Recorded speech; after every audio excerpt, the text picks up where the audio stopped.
Sekali lagi shalom saudara. Saudara, siapa yang percaya bahwa tahun ini kita akan setiap langkah kita akan meninggalkan jejak-jejak lawatan dan keajaiban, saudara. Amin, saudara. Amin, saudara yakin? Amin. Amin. Dan keajaiban demi keajaiban terjadi, dan saya percaya di tahun 2022 ini adalah tahun unity, saudara. Amin. 2022 triple unity. So mari tepuk tangan, jangan tepuk tangan. Tepuk sebelahmu saudara dan bilang, ayo gas lagi. Ayo tepuk sebelahnya saudara ya, bilang ayo gas lagi. Ya, yang membuat orang berhenti itu saudara, yang membuat sebuah kendaraan berhenti itu sebenarnya dua saudara. Yang pertama karena kehabisan bahan bakar, yang kedua karena mesinnya dimatiin. Halo? Ya saudara ya, yang membuat kendaraan itu berhenti bergerak adalah yang pertama kehabisan bahan bakar. Yang kedua mesinnya dimatiin. Kalau kehabisan bahan bakar, saudara bilang sama kiri kananmu, pastikan bensinmu nggak habis. Ya, pastikan saudara ya, pastikan bahan bakar kita nggak habis ya. 4 hari retret, pastikan belum habis. Halo. Dan yang kedua adalah saudara, karena apa? Karena mesinnya mati. Dan biasanya yang membuat mesin ini mati apa?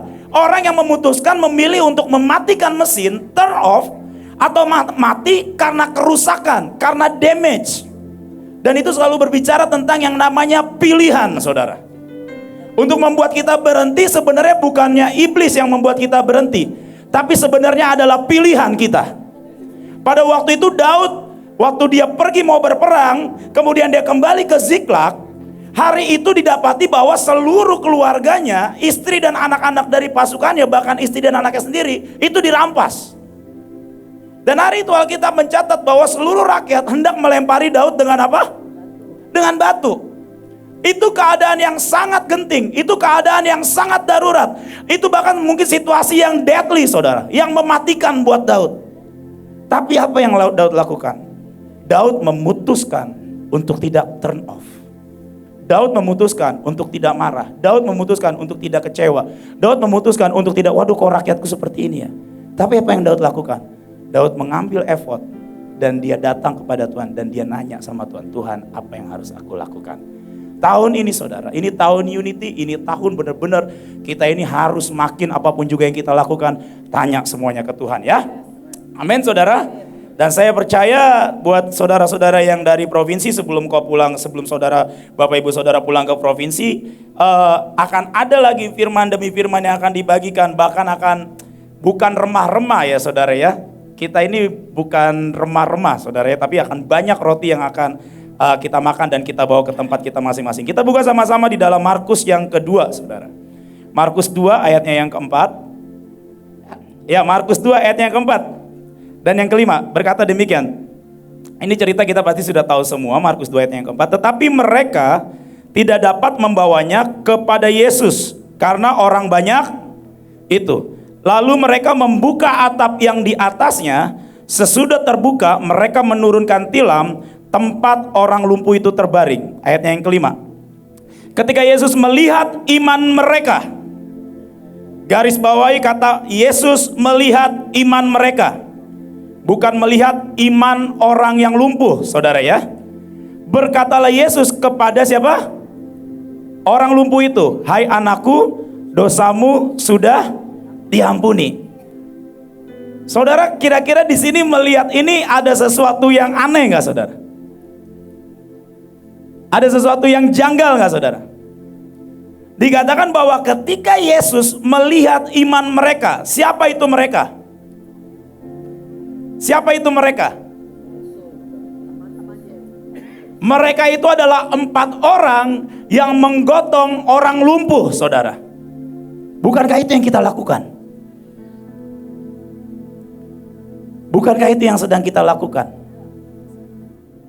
Dan ini 4 orang ini, mereka melihat pada waktu ada Yesus di situ, semua pintu seolah-olah tertutup.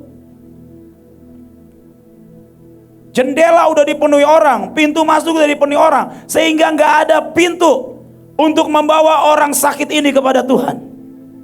Tapi untuk orang-orang yang golongan terhormat, mereka nggak butuh pintu, mereka yang akan buka pintu.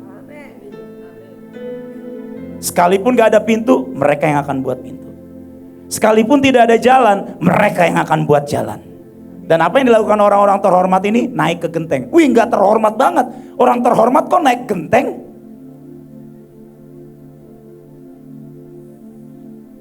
Bukan masalah naik ke genteng yang gak elit, saudara, yang gak elegan. Tapi yang sangat elegan, mereka naik ke atas dan mereka buat pintu pada waktu yang lain yang gak bisa lihat pintu. Dan itu yang kita lakukan, saudara.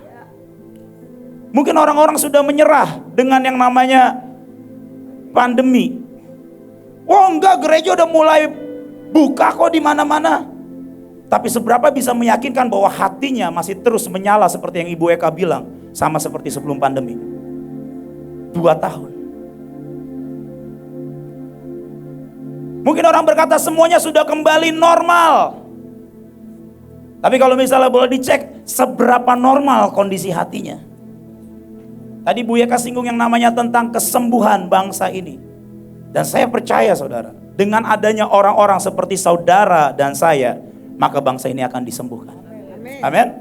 Dikatakan bahwa ketika, ayat yang kelima dibilang gini, ketika Yesus melihat iman mereka. Iman siapa yang dilihat? Iman orang-orang terhormat itu, saudara. Iman setiap saudara dan saya yang menggotong bangsa ini kepada Tuhan. Even bangsa-bangsa. Mungkin Indonesia sedang kehilangan iman. Saya nggak bilang tahun 2022 ini adalah tahun yang akan mudah, saudara. Banyak yang memprediksikan bahwa tahun 2022 orang yang tidak di dalam Tuhan akan mengalami yang namanya krisis. Tapi orang-orang terhormat akan membuat itu menjadi tahun Kristus. Amin, saudara. Amin. Dan pada waktu Tuhan melihat, Yesus melihat iman mereka, Yesus ngomongnya ke siapa? Orang yang lumpuh. Dan dia berkata, hai anakmu, dosamu diampuni.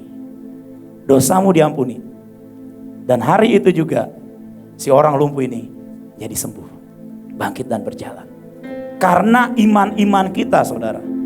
Karena tindakan-tindakan yang kita lakukan, kita tahu apa yang kita kerjakan, maka Tuhan akan berkata kepada Indonesia, hai Indonesia, dosamu diampuni. Halo. Karena Yesus melihat kepada Mahanaim, melihat kepada Bahtera, melihat kepada gereja atau pelayanan saudara yang bergerak di tempat saudara masing-masing, maka Yesus berkata kepada bangsamu, Yesus berkata kepada kotamu, Yesus berkata kepada keluargamu, Yesus berkata kepada pekerjaanmu, dosamu diampuni. Dan pada waktu kuasa pengampunan dosa itu dilepaskan, maka yang namanya mujizat, keajaiban, berkat, lawatan itu ikut serta dilepaskan, saudara. Amin. Saya sangat suka di salah satu terjemahan, saudara, masih di ayat yang sama. Masih di ayat yang sama. Di dalam Markus 2 ayatnya yang kelima. Di dalam Markus 2 ayatnya yang kelima. Kalau misalnya boleh dikeluarin, kalau misalnya ada di terjemahan The Passion Translation. Translation, benar gak tuh bahasa saya? Maaf kalau salah ya, saudara ya. Bahasa Inggris saya waktu saya sekolah berapa ya? Ya begitulah. Di The Passion Translation dibilang kayak gini, Markus 2 ayat 5. When Jesus saw the extent of their faith. Pada waktu Yesus melihat seberapa jauh iman mereka. Pada waktu Yesus melihat the extent of their faith. Artinya apa? Yesus melihat seberapa jauh iman mereka bergerak. Sekarang saudara boleh cek di setiap hati kita masing-masing. Seberapa jauh iman kita bergerak sampai saat ini, saudara. Mungkin kita berkata, aduh aku udah doa kok emas gak turun-turun ya. Udah angkat emas batangan, emas serbuk aja kok jarang ya di tempat kita.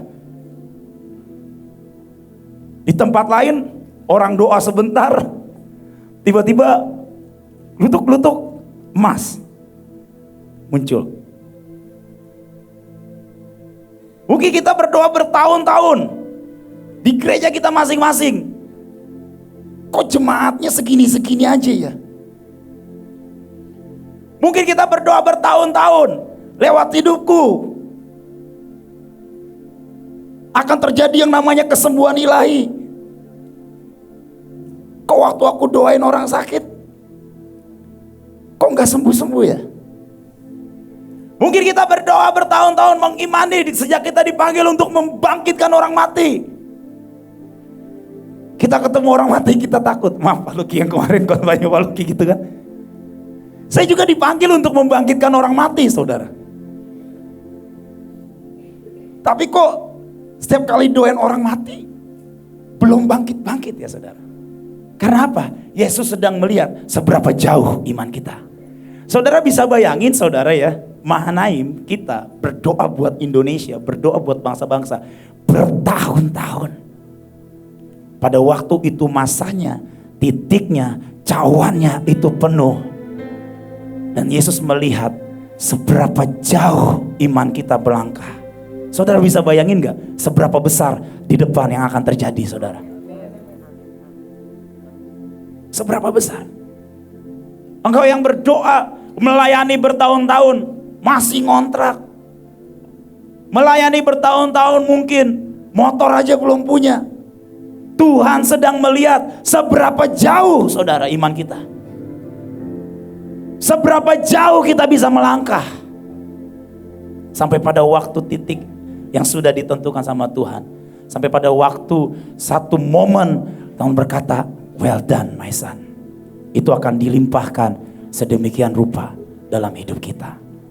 So buat setiap kita mungkin kita berpikir, waduh, saya sampai sekarang ini masih doa saudara ya. Bahwa rumah saya itu bersama dengan rumah Eric Matthew itu saudara, kita itu rumahnya mau digusur. Jadi waktu mau digusur itu mau dapat ganti untung saudara. Ya, dapat ganti untung. Saya ini ngobrol sama Eric Matthew. Saya nakal lah. Saya bilang sama dia, "Dud, rumah lu kan 2," saya bilang. Iya. Kenapa ketawa?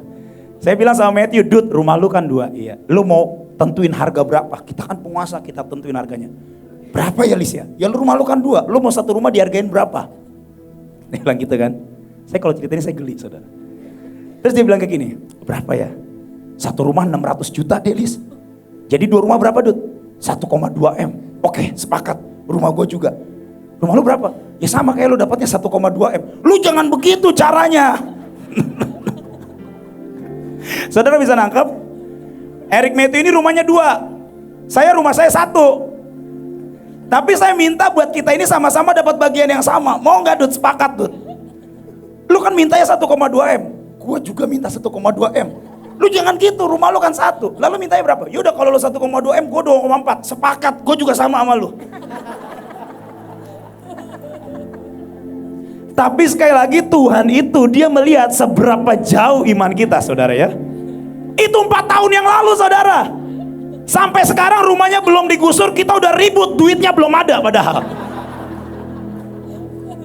Saya berdoa ini jadi contoh supaya kita ini jangan konyol. Amin. Amin. Pastikan Tuhan melihat seberapa jauh imanmu melangkah.